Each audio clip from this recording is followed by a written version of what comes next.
Commander Sarah Chen stood at the observation deck of the International Space Station, watching the massive alien vessels maintain their perfect formation just beyond Earth's atmosphere. For 3 days now, the ships had remained motionless, their crystalline hulls catching and refracting sunlight like floating prisms against the star-speckled void. The world below had erupted into chaos. Military forces across every continent had mobilized, nuclear weapons were armed and ready, and panic-stricken civilians flooded the streets in major cities. Yet the aliens had made no aggressive moves. They simply waited. Dr. Marcus Webb, the station's xenolinguistic specialist, rushed into the observation module, his tablet clutched against his chest. "Sarah, we've finally decoded their transmission pattern. You're not going to believe this." Chen turned from the viewport, her weathered face etched with exhaustion. As the highest-ranking military officer currently in space, she had become the unofficial liaison for humanity's first contact with an alien civilization. "What are they saying, Marcus?" Webb's hands trembled as he activated the translation protocol on his device. A series of harmonic tones filled the air, followed by a synthesized voice that spoke in careful, deliberate English. "People of Earth," the voice began, "we are the Zephyrian Defense Coalition. We come not as conquerors, but as desperate allies seeking your aid." Chen's eyebrows shot up. "They want our help?" The message continued. "Our homeworld of Zephyr Prime lies in the Kepler 442 system. For 7 rotations, we have fought against an entity known as the Void Swarm, a parasitic intelligence that consumes entire star systems, leaving nothing but empty space in its wake. Our military might has proven insufficient against this threat." Webb paused the playback, his eyes wide with disbelief. "There's more, Sarah. They're not just asking for military assistance. They're asking for something much more specific." The alien voice resumed. "Through our observations of your species, we have identified a unique quality that may prove crucial to our survival. Humans possess what you call creativity, the ability to conceive solutions that logic alone cannot provide. Our minds, while advanced in mathematics and science, lack this essential capability." Chen felt a chill run down her spine. "They want our imagination? Your species has repeatedly overcome impossible odds through innovation and unconventional thinking," the message continued.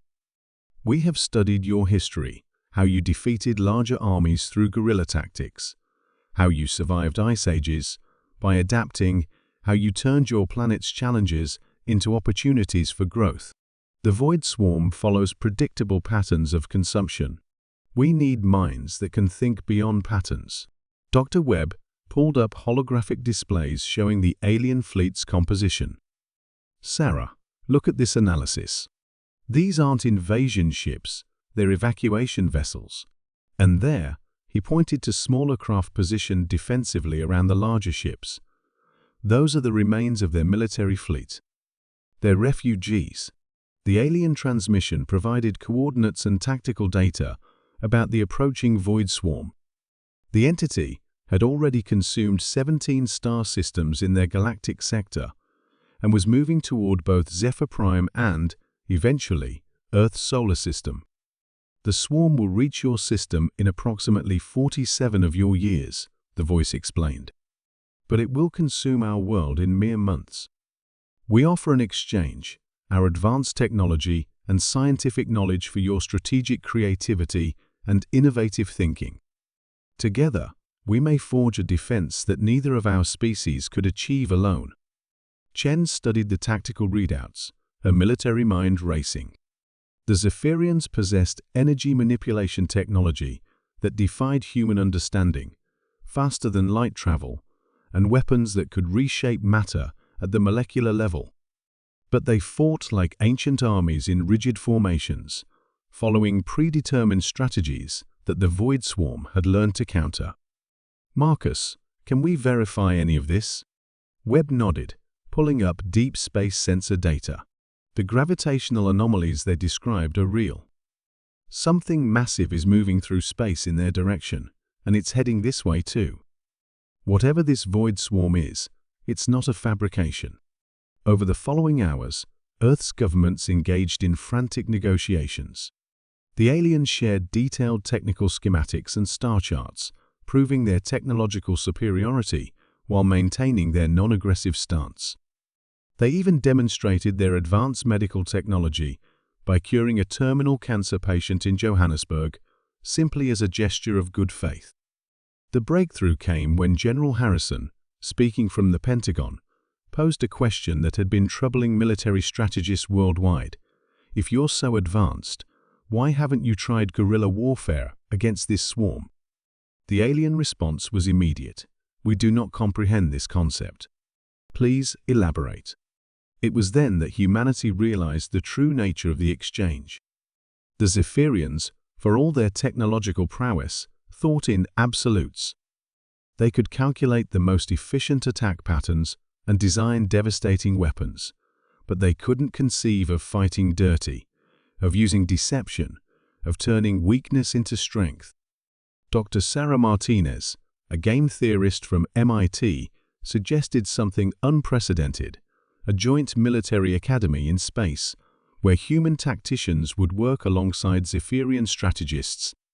Humans would learn to wield alien technology while teaching the concepts of asymmetric warfare, psychological operations, and adaptive tactics. The first human volunteers were already being selected when Commander Chen watched the alien ships begin to move.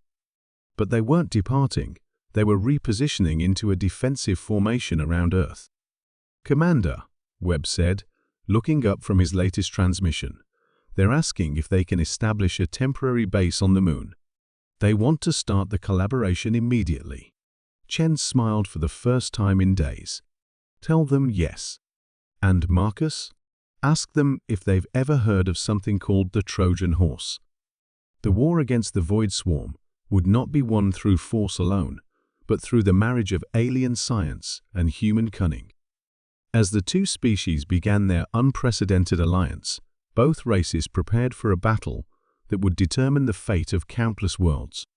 In the depths of space, something ancient and hungry continued its inexorable approach, unaware that its prey had just learned to think beyond the patterns it had come to expect.